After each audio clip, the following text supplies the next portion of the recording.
Hablemos con Peláez. ¿Qué tal, amigos? Les habla Jorge Hernán Peláez. Bienvenidos a otro capítulo más de Hablemos con Peláez, como siempre aquí en la señal del Canal 1, Libre como tú, siempre con personajes inspiradores. Hoy vamos a traer a alguien que conoce muy bien la política colombiana. Es un abogado que trabajó como periodista por más de 10 años en una importante emisora cubriendo el Congreso y los partidos políticos, y nos va a ayudar a entender cómo queda el nuevo Congreso que se instala el próximo lunes 20 de julio, la nueva legislatura. Veamos el perfil de nuestro primer invitado, Lucas Pombo, el experto en política aquí. Para comenzar, hablemos con Peláez. Bienvenidos. Hablemos con Peláez. Nuestro primer invitado hoy en Hablemos con Peláez es Lucas Pombo Santos, abogado de la Universidad de los Andes con opción en periodismo, cuenta con una maestría en política pública de la Universidad de Oxford. Ha trabajado en diferentes cargos, pero el más relevante fue editor político de la W Radio Colombia entre el año 2015 y el 2021. También es becario del Chevening Awards y actualmente socio y asesor en consultoría de comunicaciones estratégicas de su propia firma. Le comenzamos preguntando a Lucas exactamente cómo fue esa experiencia de trabajar como periodista y editor político en la mesa de trabajo de la W. Hablemos con Peláez. Bueno, fueron muchos años, cerca de 10 años enfocados sobre todo en el tema del periodismo político y pues durante esos años, la verdad, la prioridad fue la reportería. Yo creo que en ese momento la opinión ocupaba un lugar secundario en mi vida y me centraba especialmente en reportar qué era lo que estaba pasando, entender la política desde adentro de las dinámicas de poder y sobre todo no cubrir la política desde el resentimiento por la política. Yo admiro mucho la política, creo en la política, me apasiona la política y yo creo que eso es fundamental en el ejercicio de cualquier reportero político que quiera hacer su trabajo con juicio. Los partidos políticos tienen directivas, pero también tienen congresistas, tienen funcionarios de mandos medios, a muchos a veces administrativos que la gente no conoce, y todas ellas se vuelven fuentes para alguien que está haciendo reportería. Cuéntenos un poco en qué niveles se movía usted. No, yo creo que hay que moverse en todos los niveles. Para tener la información no basta con hablar con las cabezas de los partidos políticos, especialmente en un momento como el que estamos viviendo, en el que están cambiando las dinámicas entre los gobiernos y los partidos políticos. Antes, hace varias décadas, digamos, los partidos políticos se podían entender desde su cabeza, porque eran partidos que actuaban de forma unida, por llamarlo de alguna forma, e institucional.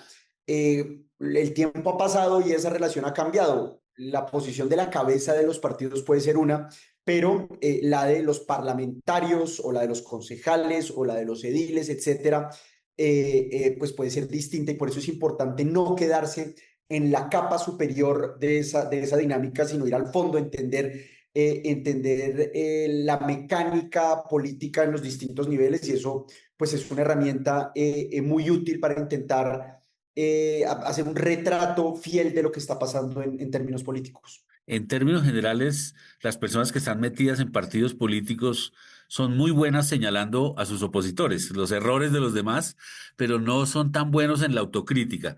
¿Uno cómo hace para, digamos, convivir con eso cuando siempre están personas buscándolo a uno para que dé la noticia, pero siempre es de alguien a que se quieren atacar? No, pues a ver, es importante tomar siempre la información con beneficio de inventario. La información suele venir muchas veces de una fuente que quiere generar un efecto específico con la información que está dando en términos de opinión pública. Entonces siempre hay que tener en cuenta eso. Para eso es útil siempre tener varias fuentes que logren confirmar la información que se está publicando. Y uno tiene que ser también muy sensible en términos de no ser herramienta de nadie, sino de intentar dar la mejor información para que el oyente o el lector pueda darse pueda formar su propia opinión con base en la información lo más neutral posible, aunque eso es difícil. Eso hablando obviamente de mis años de periodista que ya están en el pasado. Hoy me puedo dar, digamos, un lujo que no me podía dar en ese momento, y es el lujo de la opinión. Sin dar el nombre propio y ser puntual en el detalle, pero sí podría contarnos un par de anécdotas de temas que le llegaron que usted de pronto dijo, esto no es real, me están tratando de engañar, es puro chisme, porque me imagino que en la política también funciona el rumor y la venta de humo, igual que en el fútbol. Claro, claro. A ver, digamos, no recuerdo un episodio, es que, digamos, eso era tema de todos los días. Uno comete errores también. Recuerdo digamos, en los últimos 4 años, en un momento en el que yo dije, eh, está aprobada, ya hay un acuerdo entre gobierno y los partidos conservador y de la U para aprobar la reforma a la salud. En ese momento, eso fue una noticia política muy grande y resulta que se cayó ese acuerdo y se cayó, y yo me quedé con la información en las manos de las mejores fuentes posibles y me di cuenta, digamos, que yo estaba siendo el centro de una jugada de poder con la que algunos de los protagonistas estaban intentando ganar o tener una posición más fuerte. Entonces ahí, digamos, porque uno se equivoca todos los días en esto, pero siempre fui muy cuidadoso porque es que además los chismes, no me gusta llamarlos chismes, pero también, digamos, esa parte del tejemaneje de la política, eso es súper atractivo. A mí me encantaba los confidenciales políticos, tratar de adelantar nombramientos, tratar de mostrar tensiones entre distintos sectores. Esa es información que es interesante, que es chévere, que es atractiva, pero uno tiene que manejar con la misma seriedad con la que se manejaría una gran denuncia. No por el hecho de ser un confidencial político, uno se puede dar el lujo de dar información que no es cierta. Por supuesto, Lucas, ya que nombra el caso de los personajes que están en un sonajero, en una terna, o bueno, ese tipo de nombramientos que todavía no se han dado y empiezan a sonar, ¿es cierto o no que hay mucha gente que se hace nombrar en las ternas, que busca que le pongan el nombre solo para salir en radio o en televisión como parte del juego? Ese es un clásico y hay una vieja anécdota. Yo creo que era el presidente López, al que llegó una persona y le dijo, presidente, imagínese que me llamaron a contarme que yo estoy en el sonajero para ser ministro de, no me acuerdo de qué era. Y el presidente López, con ese humor que tenía, le dice, pues diles que te lo ofrecí y que lo rechazaste. Entonces, digamos que esa es una dinámica tan vieja como la política, y en la hoja de vida de los políticos debería haber una parte que sea un subtítulo que sea Sone para, porque hay unos que se hacen sonar más que maraca, y eso es normal y es divertido en el mundo de la política. Estamos a pocos días de conocer el nuevo Congreso. Hablemos primero en términos generales. Ya se conoció el decreto de la conformación de Senado. Lo de Cámara siempre se demora mucho más. ¿Cómo ve el panorama? Porque uno ve un Congreso también como atomizado, varios partidos que no tienen la suficiente fuerza por sí solos. Tiene que haber coaliciones, tiene que haber uniones. ¿Cómo lo ve? Sí, sin duda tiene que haber coaliciones. Yo creo que el Congreso refleja un poco en lo que se está volviendo el país. Los dos polos ideológicos en cabeza del Centro Democrático por un lado y del Pacto Histórico por el otro, pues están creciendo, están sumando curules, sobre todo el Pacto Histórico, y los partidos políticos tradicionales han perdido fuerza. Lo hemos visto en el caso del Partido Liberal, del Partido Conservador, del Partido de la U, de Cambio Radical. Sin embargo, siguen siendo determinantes como lo fueron en este gobierno para formar mayorías. Y yo creo que va a ser, digamos, es la gran pregunta es si este gobierno, el gobierno entrante, el de Abelardo de la Espriella, va a ser capaz de armar y sobre todo de mantener esas mayorías, sobre todo porque estamos ante una dinámica totalmente distinta de relación entre la rama ejecutiva y la rama legislativa. El ministro entrante, Rodrigo Lara, ha dicho aquí, esta es una relación en la que no va a haber acuerdos por debajo de la mesa ni repartijas burocráticas. Eso sí, los parlamentarios van a poder hacer gestiones para sus regiones, pedir obras, pedir presupuesto, pero todo por encima de la mesa, un poco como sucede en otros países como en Estados Unidos. Entonces aquí estamos frente a una dinámica totalmente distinta de relacionarse con el Congreso de la República. Yo creo que uno puede prever que el gobierno al inicio, como la mayoría de gobiernos, va a tener una mayoría. La pregunta es si va a lograr sostenerla en el tiempo. Y en eso, pues esa va a ser la principal tarea de Rodrigo Lara, que es una persona que tiene la experiencia y el carácter para lograr replantear esa relación entre las dos ramas. Bueno, usted tiene mucho conocimiento del tema legal también. Yo lo que he visto, y no sé si es una percepción equivocada, es que de pronto de la Espriella alistó más de 400 decretos como mandando un mensaje que no necesita tanto al Congreso, que va a hacer mucha cosa vía administrativa, pero entonces ahí viene el tema con la Corte Constitucional y la rama judicial que de pronto le puede frenar cosas. ¿Así usted lo ve o de todas maneras necesita para temas de impuestos y presupuesto pasar por el Congreso algunas leyes importantes? No, el Congreso se necesita y eso lo ha demostrado el funcionamiento del Estado colombiano en los últimos 4 años. El presidente Gustavo Petro intentó gobernar por decreto, saltándose la autonomía del Congreso de la República y las funciones del Congreso de la República, y tanto el Consejo de Estado como la Corte Constitucional pues lo pusieron en su sitio. Y yo creo que el presidente electo Abelardo de la Espriella entiende eso y el ministro Lara lo entiende. Él habla del principio de realidad. Que es una forma interesante de verlo. Es decir, el gobierno y la legitimidad de un gobierno no solamente la mide haber ganado unas elecciones, sino también su capacidad de gobernar, y en buena medida esa capacidad de gobernar pasa por formar mayorías en el Congreso. Se ha hablado de los más de 90 decretos, y es que, digamos, usar decretos es válido. El tema es qué tienen esos decretos. Si son decretos que usurpan la autonomía y las funciones del Congreso de la República, pues los jueces harán su tarea y los tumbarán. Y yo creo que en eso el gobierno de la Espriella es muy consciente de que eso puede suceder. Entonces yo no me escandalizaría, digamos, por el número de decretos, sino hay que esperar a ver el contenido de esos decretos. Es la forma, digamos, es una forma que ya se ha usado en otros países. Mire, por ejemplo, el caso de Donald Trump, que en sus primeros días de gobierno firmó también decenas de órdenes ejecutivas, y yo creo que eso lo que muestra más bien es una disposición o un talante de necesitamos empezar a gobernar desde el 7 de agosto y dar resultados desde el 7 de agosto. Ahora esperemos a ver el contenido de esos decretos. El ministro Lara informó hace algunos días que lo más posible es que el gobierno apoye para presidencia y Senado y Cámara a Alfredo de Luque, el partido de la U, y a Daniel Briceño del Centro Democrático, el representante más votado de la corporación en esta ocasión. ¿Cómo ve los dos personajes en sus corporaciones si es que llegan a ser ellos? Porque todo esto puede cambiar el día antes. No, yo creo que es la decisión lógica. Por un lado, Alfredo de Luque es una persona con una trayectoria en el Congreso de la República larga, es decir, es un insider.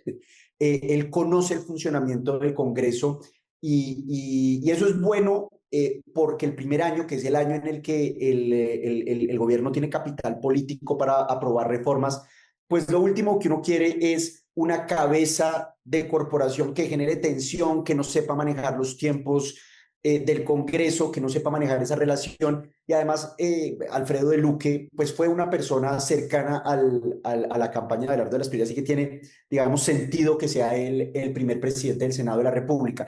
Y en la Cámara de Representantes me parece que el caso de Daniel Briceño es lógico por varias razones. La primera, porque no solamente es el representante a la Cámara más votado, es el congresista más votado del país, incluyendo la votación de senadores de la República, una cosa que es absolutamente atípica y que muestra, digamos, la legitimidad popular que tiene él para ocupar ese puesto. Hablemos con Peláez. Momento de la primera pausa, Lucas. Ya regresamos con el resto de la nota hablando de política aquí en Hablemos con Peláez. Hablemos con Peláez.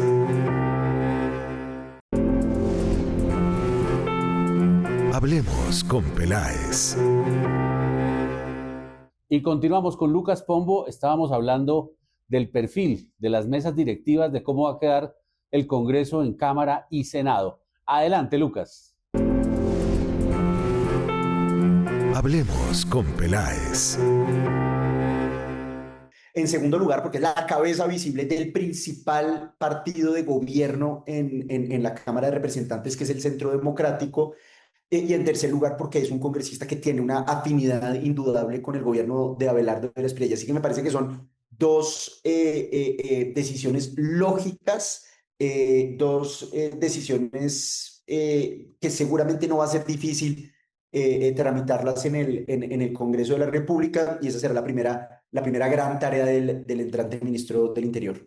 Faltando pocas horas para la instalación del Congreso, también se reparten las vicepresidencias, las comisiones.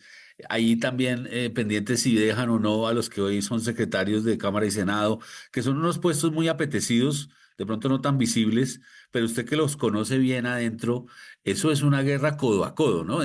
¿Quién queda en la comisión primera, por ejemplo? ¿O quién es el secretario de la comisión tercera? Ese tipo de cosas, ¿cómo funcionan, Lucas? ¿Cómo se logran? Porque me imagino que los partidos se tienen que poner de acuerdo en la repartición.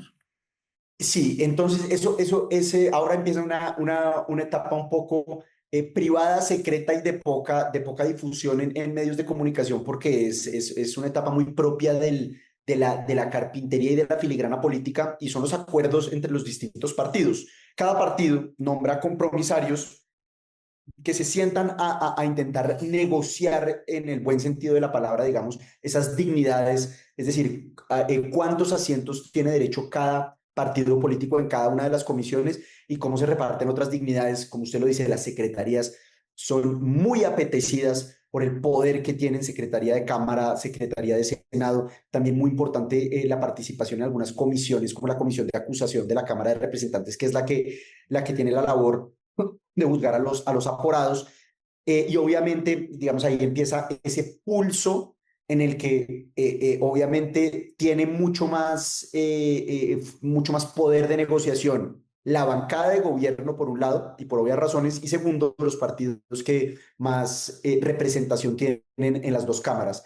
Las comisiones más apetecidas son, sin duda, la más apetecida de todas es la comisión tercera, que es la comisión por donde pasan los asuntos económicos, entre otras, las reformas tributarias, el presupuesto general de la nación. Así que son comisiones muy apetecidas, al igual que la cuarta, que también trata asuntos económicos, y la primera, que es, digamos, la de mayor visibilidad frente a la opinión pública, en la que se tratan los temas de carácter constitucional. Pero este periodo es bien interesante, y ahí se ve cuáles son los grandes articuladores en el Congreso de la República, las personas capaces de generar consensos, de generar mayorías. Así que va a ser muy interesante lo que va a pasar de aquí al 20 de julio, fecha en la que se instala el próximo Congreso. En un hotel cercano al centro de Bogotá, por lo general se hace una sesión de un día con todos los congresistas nuevos y los que repiten para repasar los detalles y lo básico de la ley quinta. Lucas, ¿por qué es tan importante la ley quinta y cuál es su opinión de esa, a veces falta de conocimiento de algunos legisladores de ese mecanismo, que es el que lleva pues las normas y es como el reglamento del partido? Fundamental conocer, mejor dicho, así como un buen litigante tiene que conocer el aspecto procesal y las normas procesales, un buen político tiene que conocer la ley quinta, porque la ley quinta es la hoja de ruta, es la que señala qué mayorías tiene que haber para aprobar una determinada ley, temas de quórum, temas de tiempos para aprobar los proyectos de ley, etcétera. Tiene toda la parte procesal detrás de la actividad legislativa, y el que domina al detalle la ley quinta tiene la capacidad de mover unas dinámicas importantísimas para la aprobación de los proyectos. Por eso los congresistas que tienen una trayectoria muy larga tienden a dominar eso, saber cómo se disuelve el quórum, cómo se conforma, cómo lograr esas mayorías, cómo manejar los tiempos, cómo hacer que una ley se hunda o se aprueba sin necesidad de tener los votos, simplemente con el manejo de los tiempos, etcétera. Y eso es supremamente útil, porque la opinión y el conocimiento, por supuesto que son fundamentales, pero todo eso sin el esqueleto del conocimiento procesal de la ley quinta pues termina sirviendo de poco. Hablemos con Peláez. Si el fútbol te quita el sueño, nuestro colchón Coolmax Fresh te lo devuelve. Llévatelo con 53% de descuento en el aniversario de Colchones El Dorado. Visita nuestras tiendas y colchoneseldorado.com. Hablemos con Peláez. Llega el momento de otra pausa más, ya regresamos con el resto de la nota. Estamos con Lucas Pombo hoy aquí en Hablemos con Peláez. Hablemos con Peláez.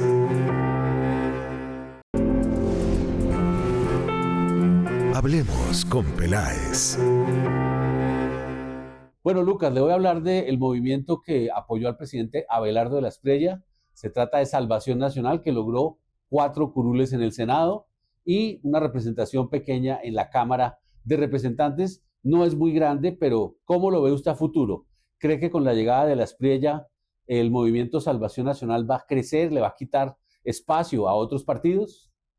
Esa es una de las grandes preguntas.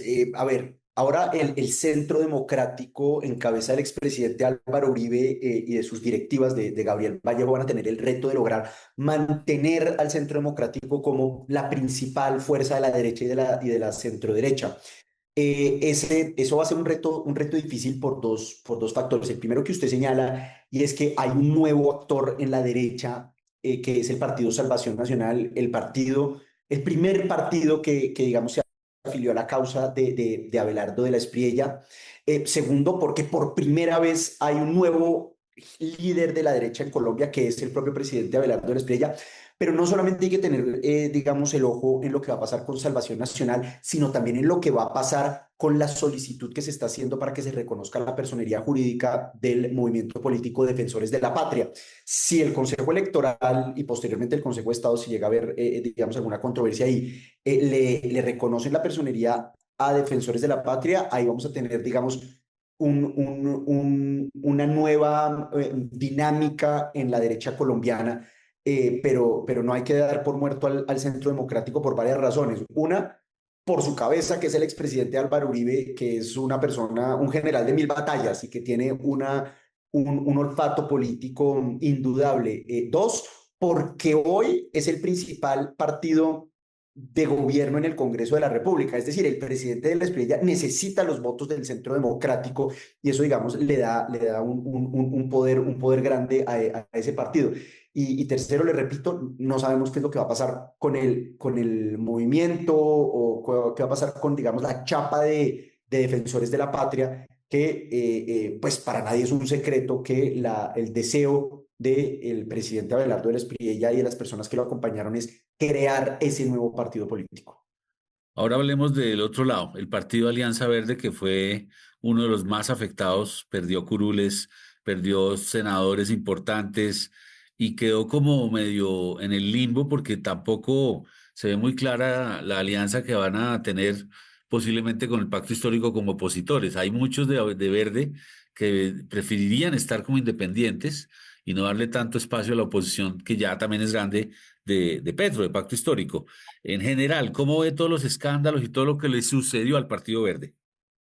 Pues el Partido Verde está en un proceso de reinventarse, porque ahí, digamos, convivieron de forma unas veces más pacífica, otras veces menos pacífica, pues varias vertientes. El sector petrista, el sector de izquierda, digamos el sector más tirado hacia el centro en cabeza de la exalcaldesa de Bogotá, Claudia López. Ya tomaron caminos distintos. El Partido Verde, digamos, quedó mucho más cercano al presidente Gustavo Petro, a ese sector de izquierda, pero también hay que esperar para ver cuál va a ser el siguiente movimiento de la cabeza política más importante de ese partido hoy, que es el gobernador de Boyacá, Carlos Amaya. Yo creo que en la medida en que él defina cuál va a ser su posición de cara a los próximos 4 años, ahí se va a definir en buena medida cuál va a ser la actitud y la posición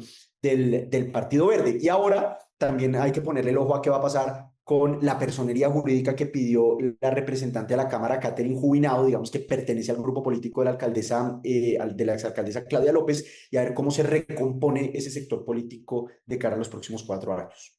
Después de su paso por la radio y estar cubriendo temas de política, usted toma la decisión de hacer estudios en el exterior.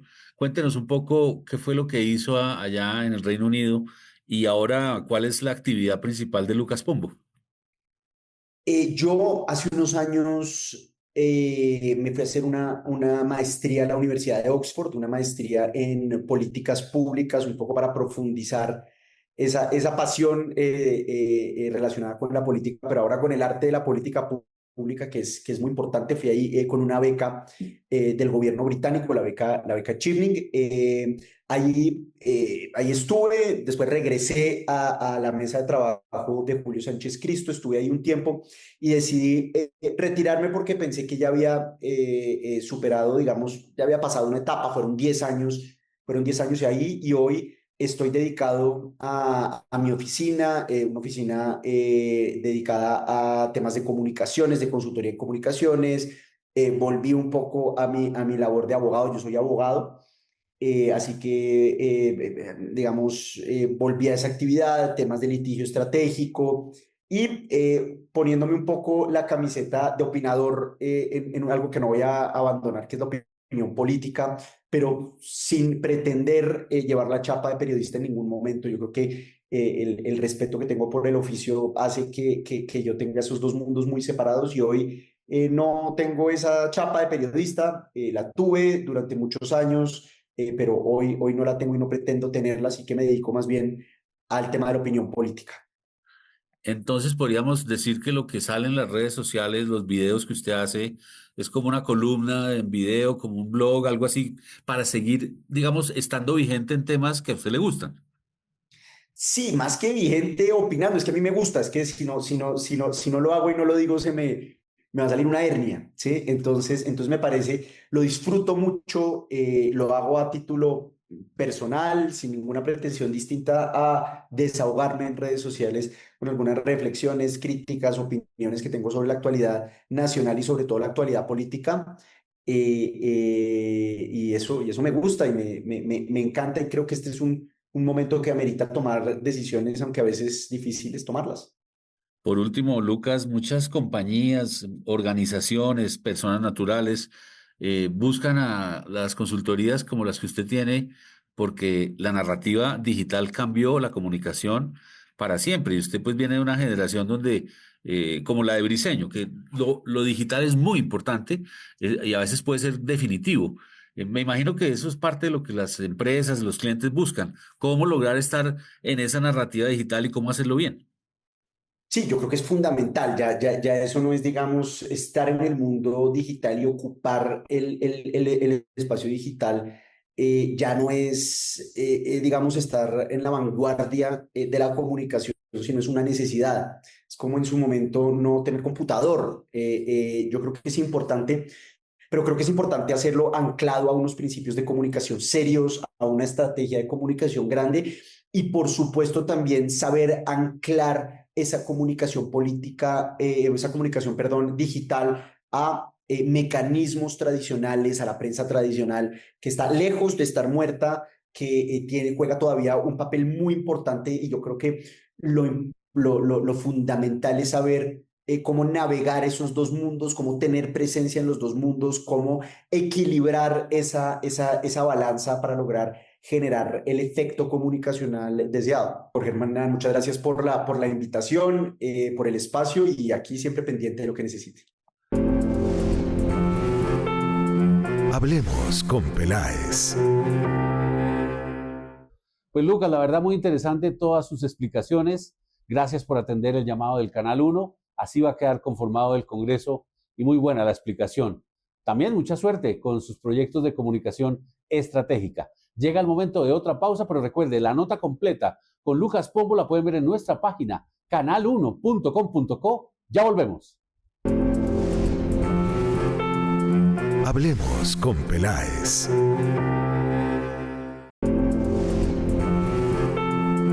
Hablemos con Peláez. Llega Juliana Duque con sus historias solidarias y esta vez la trae desde el Eje Cafetero. Juliana viajó hasta allá, hasta un precioso lugar. Juliana, cuéntenos la crónica desde el Eje Cafetero hoy aquí en sus historias solidarias. Hablemos con Peláez. Hola, bienvenidos a este espacio Noticias Positivas. Jorge, le cuento que yo hoy me encuentro en Moquegua Resort, un espacio en el Quindío que no solo se caracteriza por su naturaleza, por sus colores, por espacios inolvidables, sino también porque es uno de los hoteles y los lugares más sostenibles del Eje Cafetero. En medio de la exuberante naturaleza del Quindío, se alza un lugar que ha decidido hacer algo diferente. No se trata solo de ofrecer descanso y confort, se trata de demostrar que el turismo y el cuidado del planeta pueden ir de la mano. El Hotel Moquegua Resort es un establecimiento que se pensó desde su diseño como un hotel que promueve buenas prácticas ambientales, sociales y culturales mediante diferentes actividades que van en promoción cultural, en buenas prácticas de eficiencia energética y en apoyo general que contribuya de esta manera al cumplimiento de los objetivos de desarrollo sostenible. Uno de los grandes pilares que tenemos en el hotel es la capacidad instalada para generación de energía solar. Acá contamos con 260 unidades de paneles solares que nos permiten llegar hasta el 40% del consumo eléctrico que tenemos, evitando así la emisión de 31 toneladas de dióxido de carbono. La conexión con la tierra en Moquegua va más allá de las buenas intenciones. Aquí, literalmente, cultivan con amor los ingredientes que dan vida a sus platos. Un ciclo corto, fresco y consciente. De la granja, directo a la mesa. Esta es nuestra huerta. Aquí manejamos varias variedades de hortalizas, como es el pimentón, el rábano, cilantro, cebollín, cebolla de huevo blanca, cebolla de huevo roja, cebolla normal y varias variedades de hortalizas para poder pasar a cocina las hortalizas de mejor calidad. Moquegua, la vasija que conserva el agua sagrada. Hoy, ese mismo espíritu se refleja en cada espacio familiar, en cada panel solar, en cada cultivo y en cada gesto de cuidado hacia este territorio. Una prueba de que el descanso, la diversión y la sostenibilidad también pueden ir de la mano. Hablemos con Peláez.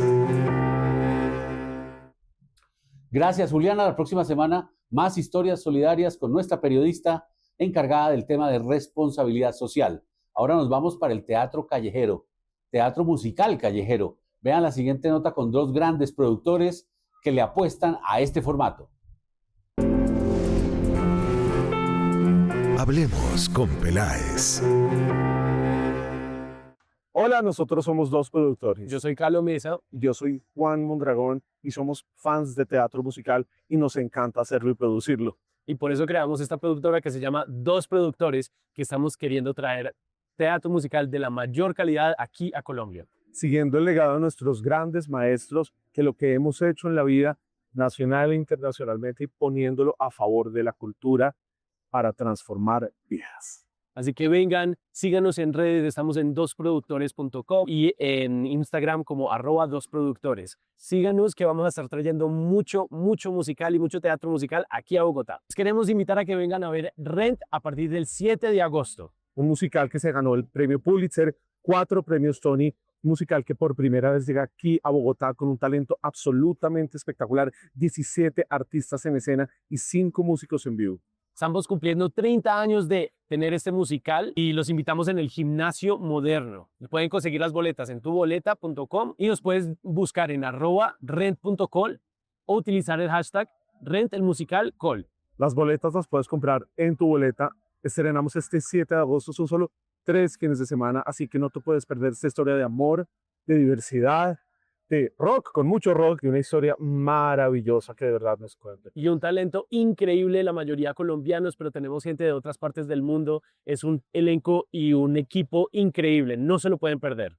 Es una historia de amor, es una historia que nos permite valorar el valor del hoy, de que no hay día más que hoy, de cómo mides tu vida en amor. El musical nos hace la pregunta, ¿cómo medimos la vida? En términos de tiempo, de Mesas Díaz o de Amor Entregado, de Amor Dado. Nos invita a valorar la familia encontrada, la comunidad que nos creamos alrededor de nosotros y a medir el tiempo que pasamos aquí en la tierra en el amor que hemos dado. Nunca pasa de moda. Siempre es importante el valor de la hora, el valor del hoy, y es un mensaje vigente que se quedará a través de los años. Puede evolucionar la tecnología, pueden pasar muchas cosas, pero eso siempre será lo esencial y lo importante. Así que por medio de música, de un texto absolutamente maravilloso, contamos una historia que llega al alma y que nos sorprende todo.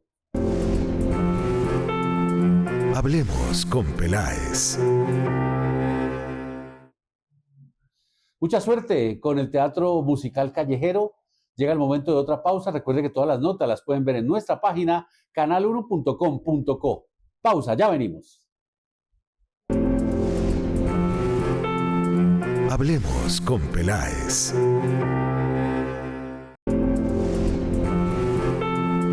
Hablemos con Peláez. Y llega el momento de las cápsulas empresariales. Vamos a comenzar con Andrés Mejía. Él es vicepresidente de servicio en Experian. Andrés, adelante. Hablemos con Peláez. En Datacrédito Experian desarrollamos el primer índice de bienestar financiero en Colombia. Con una medición de 59 sobre 100 puntos, nos demuestra que estamos arrancando en una muy buena posición para el desarrollo del bienestar financiero en Colombia. Este índice está compuesto por 5 dimensiones. Las 3 primeras tienen un componente relacionado con la disciplina financiera de los colombianos. La cuarta es la dimensión emocional del estudio y la quinta es la medición objetiva apalancada en el score crediticio de Datacrédito Experian. Empezando por las 3 primeras dimensiones, las cuales son el control financiero, la resiliencia y la capacidad de cumplir metas financieras futuras, están apalancadas una sobre la otra. El primero es el control financiero. El control financiero es el primer paso que tenemos que dar los colombianos para poder entender nuestra situación financiera y tomar acción sobre ella. Por ejemplo, con una puntuación de 77 sobre 100, nos demuestra que los colombianos, una vez han tomado la decisión de endeudarse, ya están empezando a comparar alternativas disponibles en el mercado para tomar la mejor decisión respecto de su capacidad financiera. Esas decisiones lo que les permiten es estar preparados para choques futuros, nuestra segunda dimensión, la resiliencia, y sobre todo para tener la capacidad de cumplir sus planes financieros futuros. Ese componente de planes futuros tiene 2 palancas adicionales fundamentales. Una es la diversificación de ingresos, en cuanto a que el puntaje más alto lo tenemos en aquellos colombianos que bien sea tienen su propio negocio o tienen ingresos alternativos porque están desarrollando actividades de inversión. Y 2, el 80% de los hogares en Colombia ya están dedicando parte de sus ingresos al ahorro. Luego nos movemos al componente emocional del estudio, la tranquilidad financiera.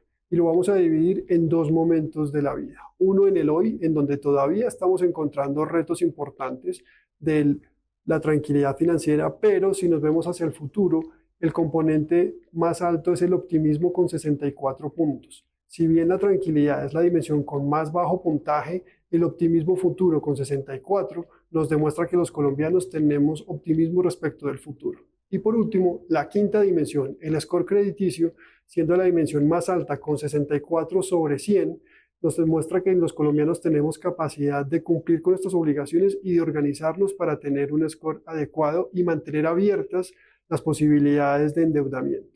Finalmente, me gustaría cerrar con el propósito de Experian Datacrédito. ¿Por qué hicimos este estudio? Nuestro propósito es asegurar la mejor calidad posible para los colombianos a través de su relación con el crédito, entendiendo su situación financiera, entendiendo los componentes que definen su bienestar financiero y sobre todo teniendo una hoja de ruta y un mapa claro hacia dónde tenemos que desarrollar iniciativas de inclusión y desarrollo financiero en Colombia. Este es el primer paso fundamental para que entendamos en dónde estamos en el bienestar financiero en Colombia. Hablemos con Peláez. Mucha gente va al festival Stereo Picnic, pues trae una buena noticia.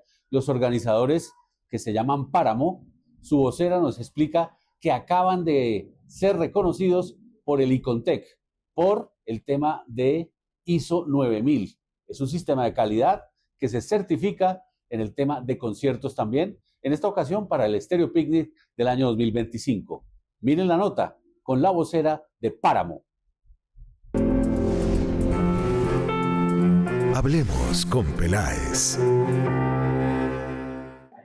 Bueno, hoy nos sentimos muy orgullosos y muy felices de recibir este certificado de carbono neutralidad para nuestro Festival Stereo Picnic 2025. Queremos agradecer a todos los aliados que hicieron parte de esto, Carbon Box, a The Community Forest, que nos acompañaron en todo este proceso, que realmente demuestra que la música, la cultura y la sostenibilidad van de la mano. Creemos en Páramo que podemos hacer las cosas de una manera distinta y hoy estamos agradecidos y muy afortunados de ser un referente en la música, donde nos preocupamos por la sostenibilidad y nos preocupamos por nuestro planeta. Hablemos con Peláez. Siempre hay colombianos ingeniosos y en esta ocasión encontramos uno que creó una aplicación para el celular para enviar dinero a Venezuela, ya que el vecino país está viviendo una tragedia humanitaria impresionante después de los terremotos y hay muchos colombianos también allí con familias que están buscando ayudas, pues con esta manera de enviar dinero rápido se soluciona un poco, al menos un alivio para algunos venezolanos. Vean la nota. Hablemos con Peláez. Mi nombre es Frederick, cofundador de Fronte. A causa de la situación actual en Venezuela, construimos un sitio web para que cualquier persona en Colombia o en cualquier parte del mundo pueda enviar dinero a amigos y familia en Venezuela de forma instantánea y gratuita. Enviar la ayuda a Venezuela es muy fácil. Entra a ayudavenezuela.frontepay.com, escoge el monto que quieres enviar en pesos y revisa la cantidad en bolívares que va a recibir tu familia. Ingresa tus datos, tu nombre, tu tipo y número de documento, el banco o billetera digital que vas a usar para enviar la ayuda, tu número de celular y el correo que tienes registrado en PSE. Luego ingresa los datos de quien recibe la ayuda en Venezuela: nombre, tipo y número de documento, número de celular y el banco al que va a llegar el dinero. Revisa que los datos sean los correctos antes de enviar para asegurar que la ayuda llegue a la persona correcta. Usa PSE para confirmar el envío y listo. En unos minutos el dinero estará en manos de tus familiares o amigos en Venezuela. Eso es lo que hacemos cada día en Fronte, que el apoyo entre las familias sea simple y rápido. Hoy lo ponemos al servicio de quienes más lo necesitan. Hablemos con Peláez. Y llega también el momento de las denuncias. La Contraloría de Bogotá nos trae dos en esta ocasión que tienen que ver con el IDU y también con el tema del RUNT. Hablemos con Peláez. La Contraloría de Bogotá pone la lupa sobre proyectos estratégicos del Instituto de Desarrollo Urbano, IDU, que presentan retrasos, incumplimientos y permanecen sin una definición para su ejecución, con el fin de evaluar, en el marco de sus competencias de control fiscal, la adecuada gestión de los recursos públicos. Uno de los proyectos priorizados es la avenida Francisco Miranda entre las carreras séptima y quinta, cuyo contrato de obra fue caducado y debía finalizar en diciembre de 2025. Proyecto cuya inversión supera los 20.000 millones de pesos entre obra e interventoría y registra un avance físico cercano al 60%, quedando pendientes componentes importantes para su terminación. La Contraloría de Bogotá identificó un hallazgo con presunta incidencia fiscal relacionado con pagos realizados por la Secretaría Distrital de Movilidad por consultas al Registro Único Nacional de Tránsito RUNT entre los años 2021 y 2024. De acuerdo con lo establecido por la auditoría, durante ese periodo se realizaron más de 5.4 millones de consultas por las cuales se pagaron recursos públicos que superan los 6.500 millones de pesos, pese a que parte de esa información se encontraba disponible en bases de datos internas en la propia entidad. Estos hechos dieron lugar a la apertura de un proceso de responsabilidad fiscal, mediante el cual buscamos establecer si existió o no una afectación al patrimonio público y determinar las responsabilidades a que haya lugar. Hablemos con Peláez. Bueno, y hasta aquí la sesión de hoy. Les habló Jorge Hernán Peláez. Los espero el próximo sábado aquí en otro capítulo más de Hablemos con Peláez, como siempre, en la señal del Canal 1, libre como tú, con personajes inspiradores, historias únicas, las historias de Juliana Duque y una cantidad de crónicas y cápsulas empresariales. Nos vemos el próximo sábado. Sigan con la programación de nuestro canal. ¡Feliz fin de semana para todos! Hablemos con Peláez.